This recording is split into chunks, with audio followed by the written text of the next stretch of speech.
Hello and a very good morning to all of you once again. If you just tuned in, my name is Vasam Ismail and you are watching Good Morning Sri Lanka on MTV Sports. And of course, before the break, we were talking about the 85th Annual Academy Awards, and we will continue to do so later on in the show. But before that, like I said, we do have a few interesting guests in the studio this morning who I'm just about to talk to. Now, if there are parents out there who send your kids to international schools, you may have encountered some of these people. If your kids have been good or even maybe up to no good, we'll see.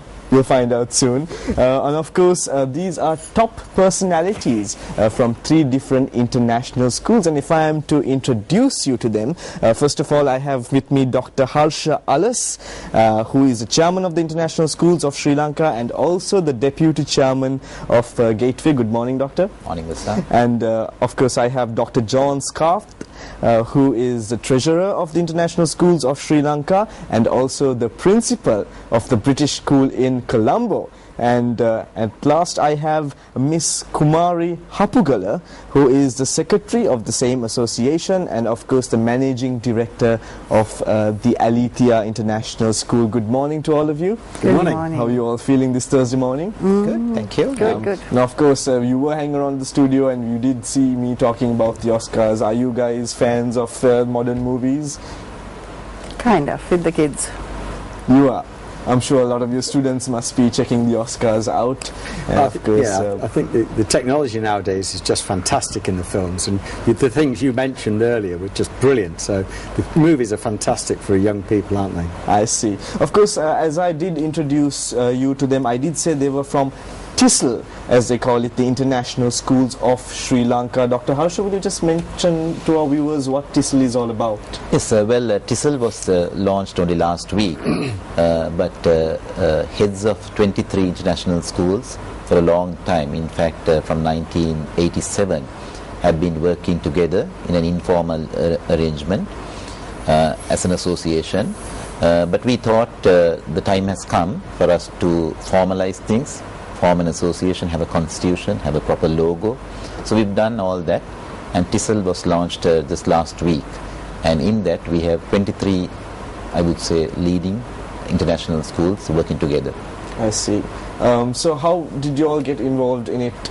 Like all the schools, as in, I believe you are the chairman and Dr. John is the treasurer, and of course Miss Kumari is the secretary. How has it been working on it? Is this a post that you all continue to hold on, or is it something that keeps changing year by year? We'll be changing once in 2 years.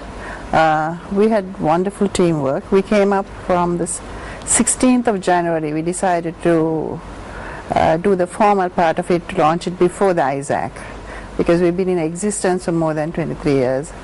So it's a good thing that you mentioned ISAC, because I think this is one of the main reasons that we are here, not to mention we at MTV Sports, we are one of the electronic media partners for ISAC, and ISAC, I believe, is, I'm sure Dr. John Scarth will tell us what ISAC is about. ISAC is the International Schools Athletics Championship. It's held annually. This year, Gateway College are the organisers, and all 23 schools send athletes along for 3 days of competition, which will be a wonderful event. It starts tomorrow on Friday and continues through to Sunday afternoon, when it will conclude in a grand closing ceremony. I see. So the event is from 1st to the 3rd of March, and it is at the Sugatadasa Stadium. Of course, Dr. Alice, you are from Gateway. There is certain thing, as in, now Gateway being one of the main organizers of the event, I'm sure you are. It's a huge scale grand event, right? And how many athletes are we talking about in terms of participation? Well, ISAC would attract almost 3,000 athletes. It's quite a mega event because we'll have about 300 officials, and we expect an audience of about 15,000. I would say this is the kind of flagship event in our sporting calendar in the association. So there's a lot of enthusiasm, but I think it's also a means of, all of us getting together, competing, but at the same time having good fun.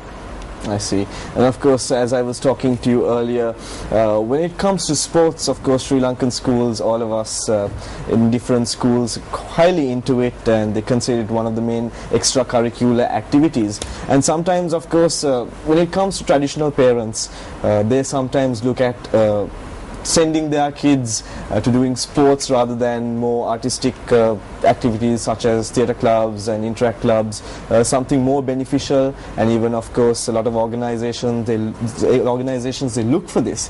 But in compared to the local schools context and international schools, you will find a lot of local schools highly active with some of the most famous sports in the country, which is, if I'm to name them, cricket and rugby. But correct me if I'm wrong, but something I've seen is you don't see many kids in international schools really coming out there and taking on such sports like this. Is there any particular reason why?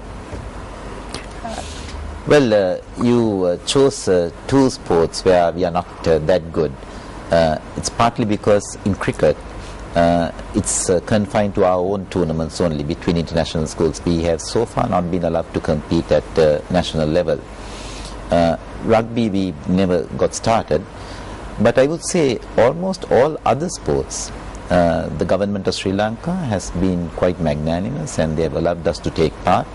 And we've done very well, especially in basketball, swimming, netball, and many other sports.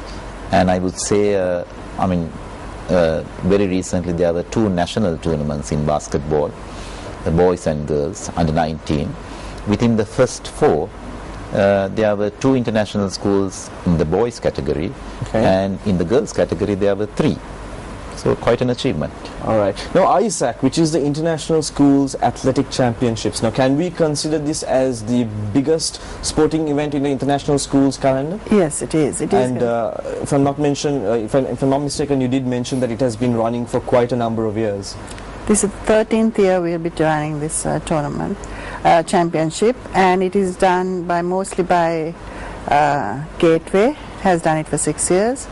And Lyceum has done it for 6 years, and we hope to continue it because that's the time all the students from all international schools get a chance to interact, fellowship, and have a lot of fun. And we are very proud of the sportsmanship that is there amongst the school, because as heads we see that they maintain discipline and they also have the correct value of sportsmanship. Okay, so in terms of sports, what are we going to look forward to during the event? Well, ISAC has set very high standards. In fact, we have had a number of athletes who've gone on to represent Sri Lanka. A good example is probably the fastest man in Sri Lanka is Shrihan Ambepitiya, who was a product of Gateway and who took part and who made the grade at ISAC. Even last year we had about 6-7 athletes who eventually represented Sri Lanka, so we have quite high standards. And the meet itself, I think Kumari just mentioned that there is good sportsmanship, and what is unique is there are 23 schools, all right, but tomorrow at least at the opening ceremony you will see all of them would be wearing one common t-shirt. Okay, and all of them would be carrying one identity card issued by the association. Okay. I'm going to stop you there for a bit, Dr. Harsha. Now, when you did say one t-shirt, now we're talking about 23 different schools, and you did mention discipline, and of course in terms of monitoring discipline you have to identify your kids. So if all of them are going to be wearing the same kind of t-shirt, how are you going to identify them? Well, we all share and believe in common values, and discipline is very important, and I must say sometimes people talk about discipline in international schools, and at times we have been at the receiving end, and it's been a little unfair as well.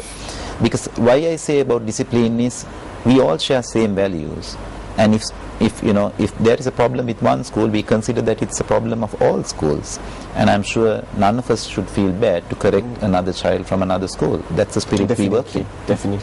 Definitely, I completely agree with that sentiment. So, talking a little bit more about, I think we were getting on to the question of what kind of sports will be happening at the event, but we really couldn't kind of tackle what kind of sporting activities will be there. Well, the event will be based on AAA rules. So there will be age categories from under 7 going up to under 20, both boys and girls, and almost all events that would be there in a track and field event will be there, both field and track. Well, we have electronic timing. In fact, the entire meet is computerized, from the entries to the lane selections to the final selection of positions, and of course the issue of certificates. So it's fully computerized. It's fully computerized, of course. It's like I said earlier when I heard about this, it is not something that you will see in sporting activities, mainly here in Sri Lanka. And just tossing a question to you all, is this the first time you're having all this computerized for this event? We had it, we've not had it as professional as it's going to be this time, but we've been having computerized electronic time for the last 3-4 years. 3-4 years, yeah. 3-4 years we've been having it. I see. And of course also, I mean, for an event like this, there's a lot of participation from the kids. Now, in international schools, in terms of kids taking part in sports, especially for events like this, how would you say the enthusiasm is like? It's huge. Sport is very, very popular, and it's not very just competitive. not just the senior students, junior students too. And any of your viewers who want to come along to the stadium over the weekend will see youngsters from all the schools taking part. And we would reach out to anybody who's watching your program to come along, and they'll see children of all ages really enjoying themselves, and it's just a fantastic spectacle. I see. And of course, like we did mention, it is a huge event, and we would consider it one of the main sporting events which is taken place annually. Actually, it could be considered like a big match event for us. This is exactly what I was going to come to. I think you can read my mind, Miss Kumari. Of course, the big match season is also coming up, and one of the trends we see in local schools, so for example, I'm from St. Peter's and I go to the Joe Pete. We get the Anand and Nalandas, the Royal Tours, a lot of big matches going out there. And one of the trends that we notice yearly is that these sporting events are not just for the kids, it's for the past pupils as well. Where does schools like the international schools stand when it comes to sporting events? Do you get a lot of participation from past pupils? Do you get a lot of sponsorships, support? How does it work? It's beginning to happen. I mean, international schools, many of them are fairly new, so not many schools will have that many past pupils. But now, in fact, we have a few past pupils coming, and in fact, ISAC has also become a meeting place for them. Is it? So it is getting popular. Okay, so of course it's open to the public and you are selling tickets. What would the ticket prices be for the event? For outsiders it is 200 rupees Okay. at the entrance ticket, but of course there won't be any charge for athletes and the officials. Of course 200 rupees is a very reasonable ticket price, I would say, for an event of this scale. Also, in terms of support from parents, how is it like with this event? Well, I think for parents of international schools, this was the biggest concern they had, whether the international schools would be able to offer them enough opportunities in sports. They probably knew that, academically we'll be all right, but this was the suspicion they had, if at all. Okay. But I think they must be quite happy now, because by now they would have seen the progress that the international schools have made in many areas, and sports has become an important component.